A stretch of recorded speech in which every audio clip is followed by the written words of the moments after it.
From Pacifica, this is Democracy Now! We're going to have a generation of blacks and Hispanics, given this very severe drop, who won't be able to contribute as they might historically have to their children's education and investment in their future, to perhaps a down payment for a home or other kinds of investments that typically are very important to transmitting wealth to the next generation.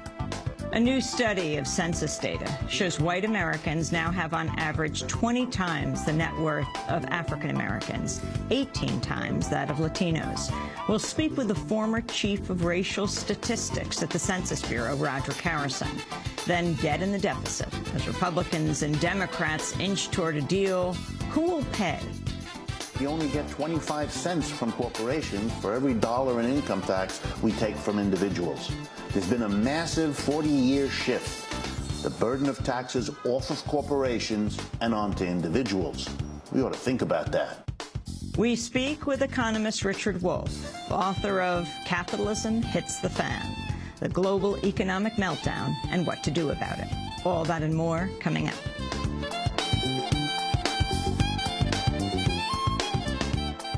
Welcome to Democracy Now!, democracynow.org, The War and Peace Report. I'm Amy Goodman.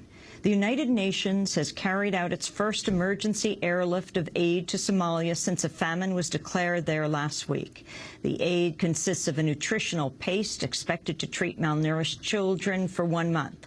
World Food Program spokesperson David Orr said the shipments will continue over the coming days.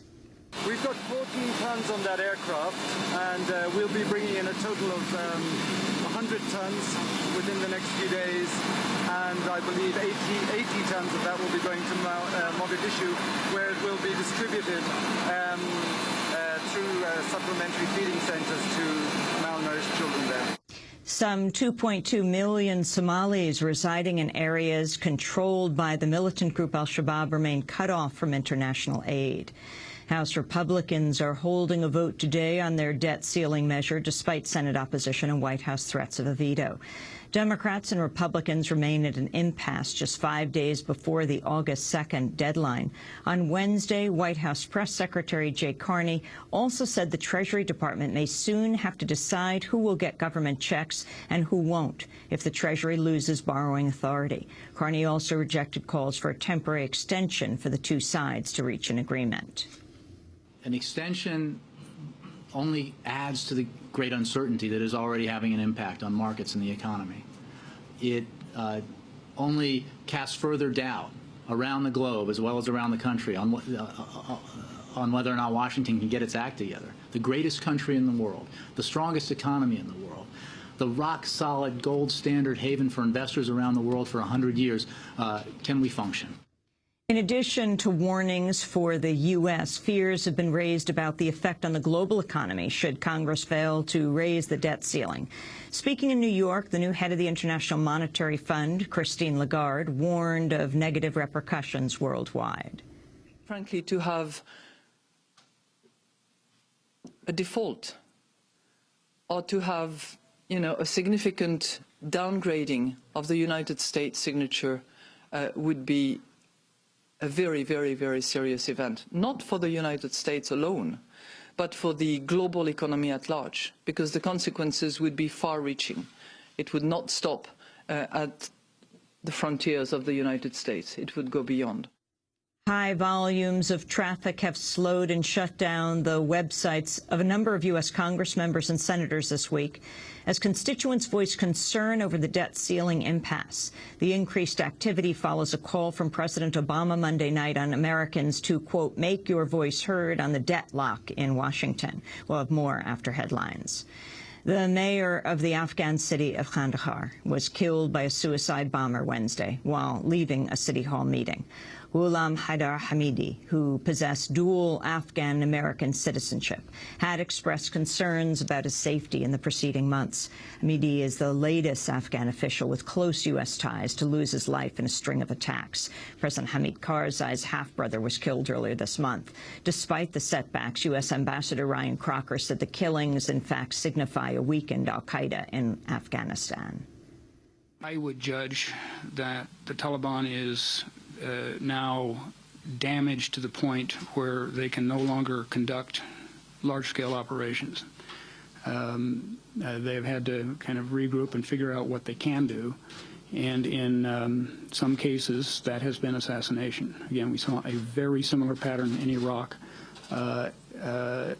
Clearly, these are horrific attacks, but they can also be interpreted as a sign of significant organizational weakness on the part of the adversary.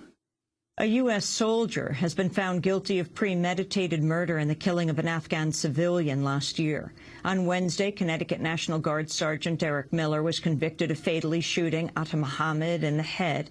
After taking Muhammad from his home and beating him, Miller was court-martialed at Fort Campbell, Kentucky. His sentence is expected to be announced today. Britain's expelled Libyan diplomats loyal to Muammar Gaddafi and pledged to recognize Libyan rebels in their place.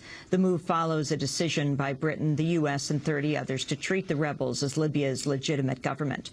In Tripoli, Libyan Deputy Minister Khalid Qaim said the Gaddafi regime would take the matter before the World Court. I know that British government will do whatever is possible to prevent us from take legal actions there in Britain, but we will try, we'll exhaust all means to do that.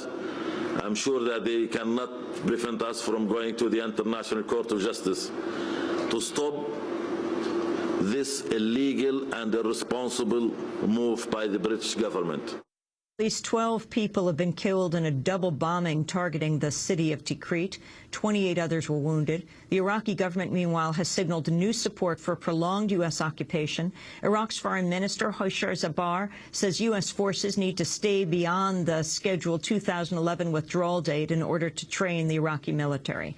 Fewer than 200 active-duty troops are supposed to remain in Iraq after December 31st if the two countries do not reach an agreement. But the U.S. has offered to keep as many as 10,000 troops if the Iraqi government makes a request. Egyptian state media reports ousted President Hosni Mubarak is in an exceedingly weakened state and is refusing to accept food in his hospital detention. The 83-year-old Mubarak is set to face charges of ordering the killing of protesters and corruption next week. Mubarak's health has become the subject of much speculation in Egypt, with many arguing he's using health claims to delay his legal proceedings. Prison solidarity activists are confirmed that a number of California prisoners have ended their more than 3-week hunger strike protesting alleged cruel and unusual conditions. The prisoners had demanded a number of changes in the prison system, already standard practice in other parts of the country, including an end to group punishment, denial of food as punishment, and ending long-term solitary confinement. The strike began in the Pelican Bay maximum security facility near the Oregon border and drew the support of thousands of prisoners throughout California. A group of hunger strike leaders say they've agreed to end the strike after California prison officials promised immediate steps, with more to follow in the coming weeks. A Georgia mother who faced a longer prison sentence than the drunk driver who killed her son has avoided time behind bars following a public outcry. An all-white jury had convicted Raquel Nelson, an African-American, of homicide by vehicle and of jaywalking. Nelson's son, A.J., was killed as the family attempted to cross a busy street between a bus stop and their apartment complex. There were no crosswalks nearby.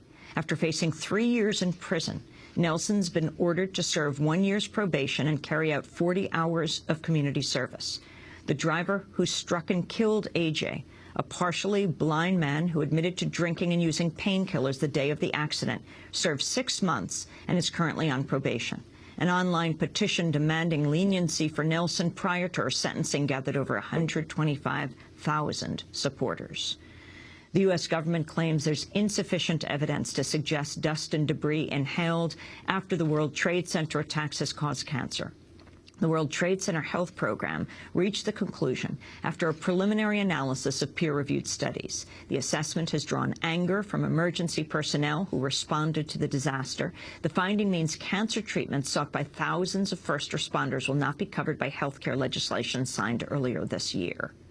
The New York City hotel maid who accused former International Monetary Fund chief Dominique Strauss-Kahn of attempting to rape her met with prosecutors Wednesday, just days after she began publicly speaking out about the case. Nafissatou Diallo, an immigrant from the African nation of Guinea, has sought to convince prosecutors to press ahead with the case after doubts emerged about her credibility. Diallo's attorney, Kenneth Thompson, said a widely publicized audio tape of Diallo had been erroneously reported. For almost a month, we have been told that the victim was captured on a recording saying about Dominique Strauss-Kahn, quote, "He has a lot of money and I know what to do." For the last several hours, we have been upstairs listening to that tape, and that tape shows that the victim never said the words, "He has a lot of money and I know what to do." Her primary focus was on what happened to her, how she was coping with the fact that she had almost been raped. And Democratic Congressmember David Wu of Oregon announced his resignation over allegations of a sexual encounter with the teenage daughter of a longtime friend and campaign donor. Wu maintains the encounter was consensual. House Minority Leader Nancy Pelosi has called for a formal ethics probe. Wu says he'll officially step down after the debt impasse is resolved. And those are some of the headlines. This is Democracy Now!, democracynow.org, the War and Peace Report. I'm Amy Goodman. And I'm Juan Gonzalez. Welcome to all of our listeners and viewers around the country and around the world.